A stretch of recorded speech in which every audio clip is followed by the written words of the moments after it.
салому дуруди бе поён ба ҳамаи шумо мухлисони азизи телевизиони варзиш. Ин барномаи дар шабакаҳои иҷтимоист. Ман Фирдавси хурсандам. Рафтем.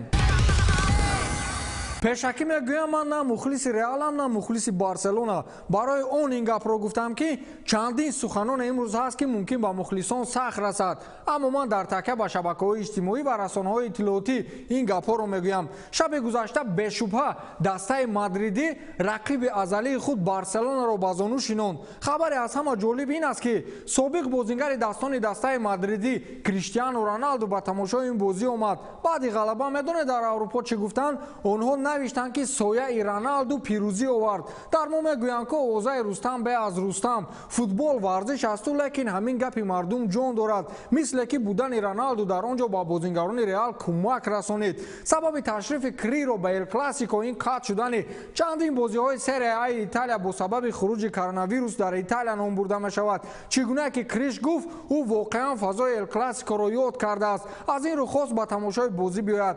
баъд як нафари дигар дар Фейсбук бо сабки кӯчагӣ навиштааст ки шери нар омад ва бо худ файзу баракат овард. дар ин маврид худи Роналду ташрифашро танҳо дар ёд кардани Сантьяго Бернабеу ва Эл Классико маънӣ дод кард. Винисиус Жуниор муаллифи голи аввали Эл Классико баъди гол задан тақлид ба сабки истиқболи голзании Роналду кард. медонед чаро? ӯ дар ин маврид баъди бозӣ ба рӯзноманигорон суҳбат кард ва гуфт ки дар утоқи либосивазкунӣ Роналду назди мо барои дастгирӣ омада буд ва ба мо суханҳои илҳомбахш гуфт. суханони ӯ ба мо рӯҳия бахшид. аз ин рӯ дар қисми дуюм бозии мо тамоман тағйир ёфт. ба ҳамин хотир ман ба сабки Роналду голро истиқбол гирифтам. будани Криштиану чӣ дар майдон ва чӣ берун аз он ғолибият меорад. ана барои ҳамин Криштиану яке аз беҳтарин бозингарони дунё аст, гуфтааст Винисиус Жуниор.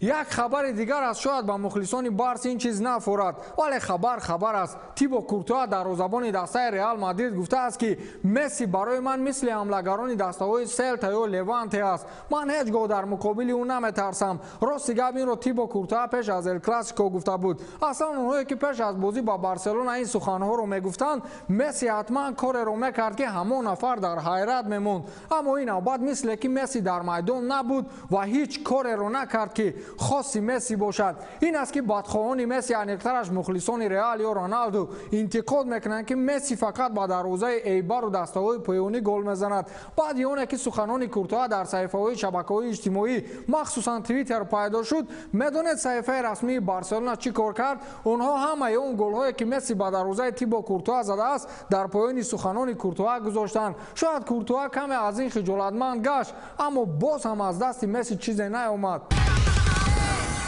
актёр ва устоди варзишҳои расмии Ҷеки Чан сархати расонаҳои иттилоотии ҳам варзишӣ ва ҳам шоу-бизнес гаштааст. чанд рӯз мешавад хабар медиҳанд ки Ҷеки Чан мубталои бемории коронавирус шудааст. дирӯз худи Ҷеки Чан ба расонаҳои иттилоотӣ гуфт ки ҳоли ҳозир мабодо агар шамол хӯрӣ ё каме таб кунӣ, расонаҳои иттилоотӣ дарҳол туро мубталои бемории коронавирус мегӯянд.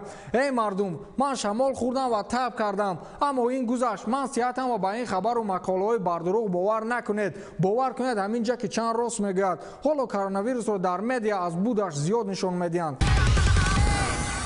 сон Химин феълан аз тамрину муносибат бо рафиқони бошгоҳиаш маҳрум аст. медонед барои чӣ? барои он ки дар Тоттенхем шубҳа пайдо шуд ва гуфтанд ки сон мубталои бемории коронавирус аст. дар ин бора худи сон то ҳол чизе нагуфтааст ва бошгоҳ қарор баровардааст ки муваққатан сонро аз тамринҳо маҳрум намоянд. сабабаш ин аст ки сон Химин барои ҷарроҳии дасташ ба Корея рафта буд ва он ҷо низ хуруҷи коронавирус хеле баланд аст. то ҳол беш аз 2337 нафар гирифтор ва 16 нафари дигар фавтидаанд. сон ки он ҷо буд, бошгоҳи англисӣ тасмим гирифт ки сонро ба тамринҳо муваққатан роҳ надиҳанд. бовар кунед ҳамин коронавирус оҳиста оҳиста дар футбол фоҷиаи бузург месозад.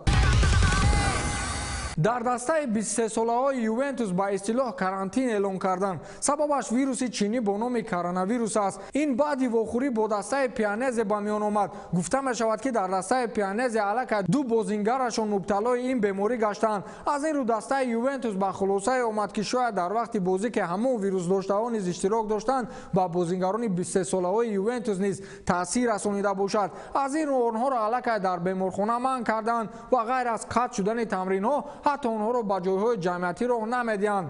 везеб این برنامه در شبکه‌های اجتماعی بود. با همین تمام، تا دیدار نوبتی، خیر.